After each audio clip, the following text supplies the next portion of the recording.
Alors bonjour tout le monde, Kevin Tremblay de l'Académie de golf La Tempête. Aujourd'hui, j'avais un conseil pour vous au niveau de l'élan complet. J'avais le goût de vous parler d'un truc que je trouve hyper important qui différencie le swing des amateurs de golf et des professionnels qu'on voit à la télé. La presque totalité des professionnels que vous voyez, gars ou filles, vont dans l'élan arrière, ici dans la première partie de l'élan arrière, vont placer la tête du bâton égale aux mains ou à l'extérieur des mains. OK? Je vais vous expliquer comment tout à l'heure. Tandis que la majorité des amateurs de golf, et encore là, la presque totalité des amateurs de golf, sont à l'intérieur des mains ici. OK? Donc, les poignets vont armer chez les professionnels dans ce sens-là ici. OK?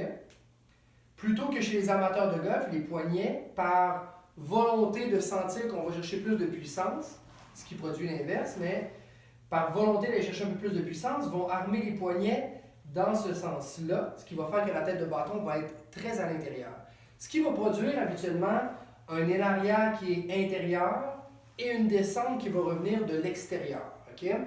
Et c'est là qu'on va aller chercher l'inconstance principalement au niveau du driver. OK? Une perte de puissance évidemment, mais aussi au niveau de l'inconstance au niveau de la trajectoire. Parce qu'en montant à l'intérieur ici et en redescendant à l'extérieur, vous n'avez pas de repère où descendre, sur quelle trajectoire descendre. Tandis que quelqu'un qui va être capable de monter la tête du bâton à l'extérieur des mains ici, va être capable par la suite de redescendre sur une trajectoire qui est plus à l'intérieur. Et cette trajectoire-là de descente va être très très facile à répéter. En tout cas, va être plus facile à répéter et va produire énormément plus de distance. Okay? Donc, sans changer votre rotation, vous allez être capable d'aller chercher une meilleure efficacité à l'impact, meilleure vitesse de balle, évidemment, meilleure productivité au niveau du contact, de la constance du contact. Évidemment, vous allez avoir un résultat qui va être un peu plus intéressant au niveau de la longueur, mais principalement au niveau de la trajectoire aussi. Donc, un exercice que j'aime beaucoup, c'est qu'en position de base, vous allez fléchir les poignets en premier. Okay? Et quand on parle de flexion, je ne veux pas que les poignets s'en aillent vers là-bas. Okay? Je ne veux pas que les bras déconnectent du corps. Je veux vraiment que ça soit un armement des poignets et ensuite une rotation du corps. Okay? Donc, si vous avez la possibilité de frapper des balles, de l'essayer avec une balle, vous pouvez le faire en exercice comme ça. Vous vous placez en position de base, la même chose qu'à l'habitude. Vous allez fléchir les poignets dans le bon sens, tourner et frapper par la suite. OK?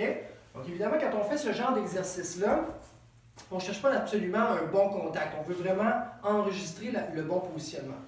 Donc, par la suite,